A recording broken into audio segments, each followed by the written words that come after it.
The desert sun bled across the horizon in streaks of gold and crimson, casting its burning glow over the New Mexico territory in the year 1872.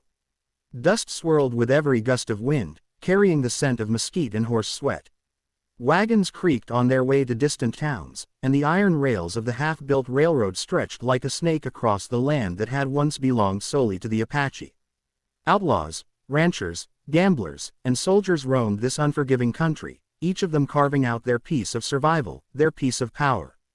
Among them was a man named William Ashford, a wealthy cattle baron from the East, who had bought his fortune through ruthless ambition, clever dealings, and a heart that had long since learned to turn to stone.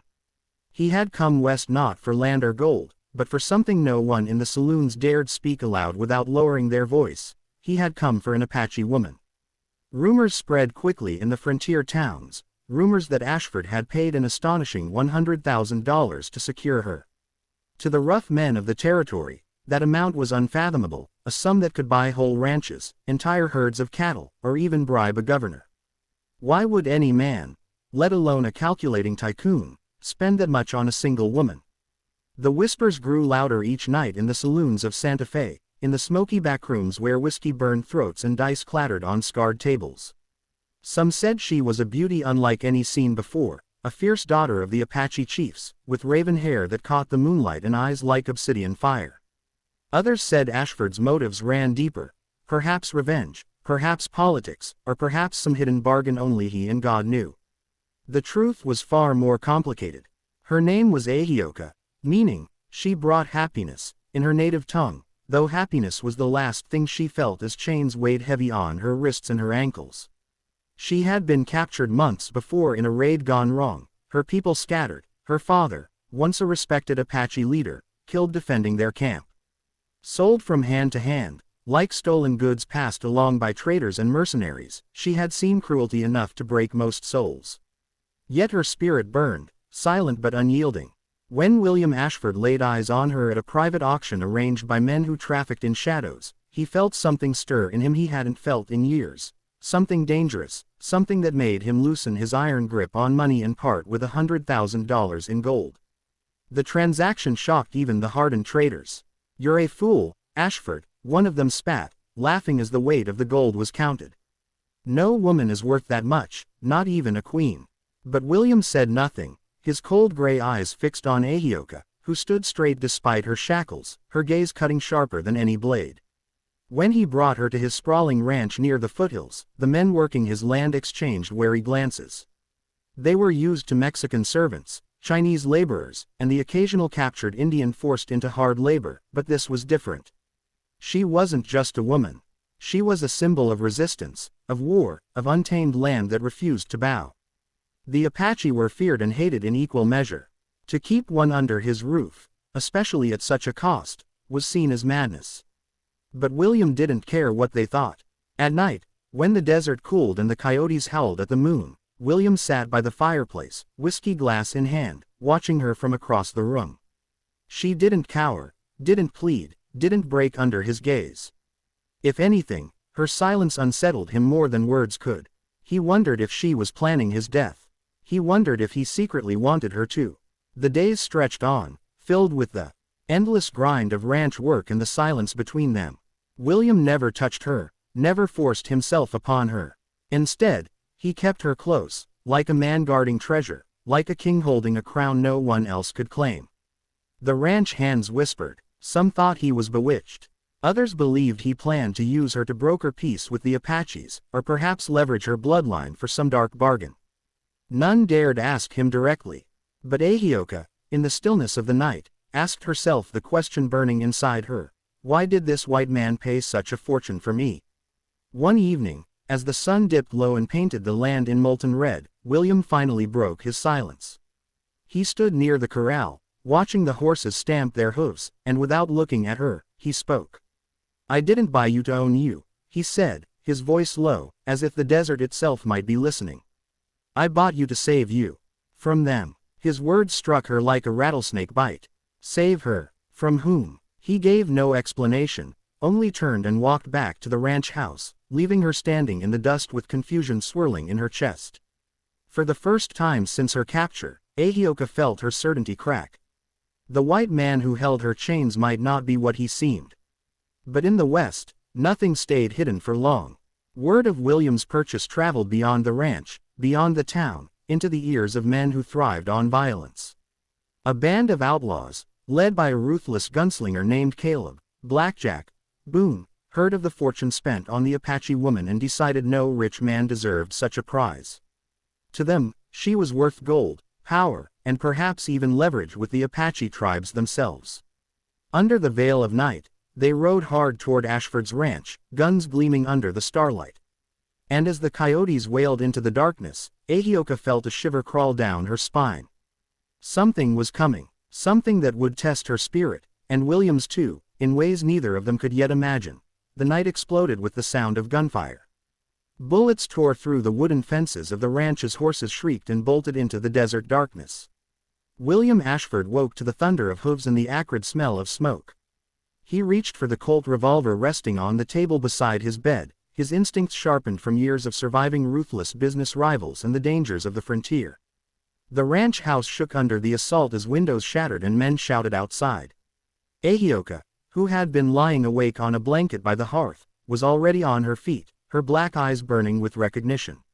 She knew the cries of raiders. She had heard them before, many times, when enemies of her people came with fire and steel. But these weren't soldiers. These were outlaws, men who smelled of greed and blood. Their leader's voice rose above the chaos, harsh and mocking. "Ashford, come out and hand over the squaw, and maybe we'll let you live."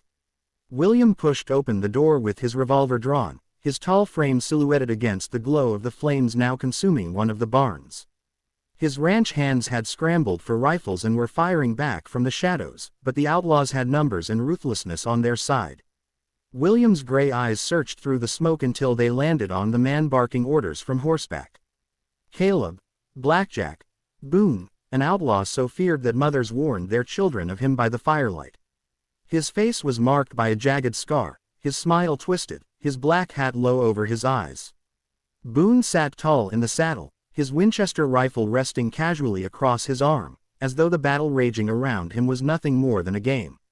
"You want her," William shouted back over the crack of gunfire. "You'll have to pay a higher price than you can afford." Boone laughed, the sound dark and cruel. "I reckon I'll just take her for free." With a signal of his hand, his men surged forward, bullets sparking against the stone chimney of the ranch house. Ahioka didn't wait for William's command. She darted to the side of the doorway, grabbed a fallen rifle, and fired into the chaos with a precision that startled the ranch hands. Two of Boone's men tumbled from their saddles before anyone realized she had pulled the trigger.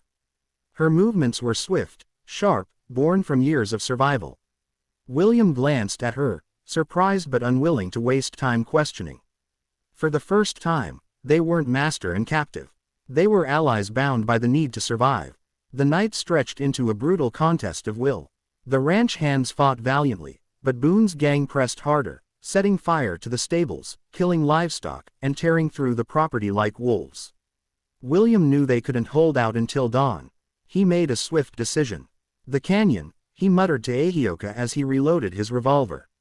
"Follow me." With a burst of fire to cover their retreat, he and Ahioka slipped out the back, racing across the darkened yard, dodging bullets that whined past their ears. The desert stretched before them, open and unforgiving, but William knew the land better than most. He led her through a dry creek bed, the moonlight barely enough to guide their steps. Behind them, Boone's voice carried through the night. "Run all you like, Ashford. I'll track you, till the sun burns your bones." They didn't stop until the first light of dawn painted the eastern sky. Exhaustion weighed on them both, but Ahioka refused to stumble. When at last they reached the mouth of a narrow canyon, William paused, chest heaving. He leaned against the rocks, studying her. Dust streaked her face, sweat glistened on her brow, but her eyes still burned with defiance. She looked less like a prisoner and more like a warrior reborn. He realized then what had driven him to spend such a fortune. It wasn't beauty, though she had it in abundance. It wasn't possession. It was something he had never been able to name until now: respect, admiration, and the faint glimmer of hope that she could remind him what it meant to fight for something greater than money. Ahioka, however, was not quick to forgive. She studied him with suspicion, her rifle still clutched in her hands. "Why?" she demanded finally, her voice low but sharp as a blade. "Why pay so much for me? Why keep me alive?" William met her gaze, unflinching. "Because I've spent my life buying land, cattle, power. And not one of those things ever looked me in the eye the way you did that night in chains. You stood taller in shackles than most men do in freedom. I saw something in you I couldn't let them destroy. Maybe I was trying to buy back my own soul." For the first time, her expression wavered. His words struck something deep within her, though pride kept her from showing it fully. Silence stretched between them, filled with the distant cry of a hawk circling above. But silence couldn't last. By midday, Boone and his men had picked up their trail. Dust clouds rose behind them like the breath of angry spirits. William and Ahioka pressed deeper into the canyon, weaving through its twists and turns until they reached a hidden cave William had once discovered while hunting. There, in the cool shadows, they found temporary refuge. Boone's men scoured the area, their curses echoing against the rocks, but for now, the fugitives remained unseen. In the dimness of the cave, as they waited, Ahioka finally spoke again. "You cannot fight Boone alone. He will keep coming. He will not stop until he has taken me or killed you." William nodded grimly. "Then we don't fight him alone. We find allies." Her eyes narrowed. "Allies? Who would stand with a white man who bought an Apache woman?" William's jaw tightened. "Maybe no one. But maybe your people would. If I return you to them, if you choose to go, I'll stand beside you against him. I didn't spend my fortune to cage you, Ahioka. I spent it to give you a choice." Her breath caught, a flicker of shock breaking through her composure.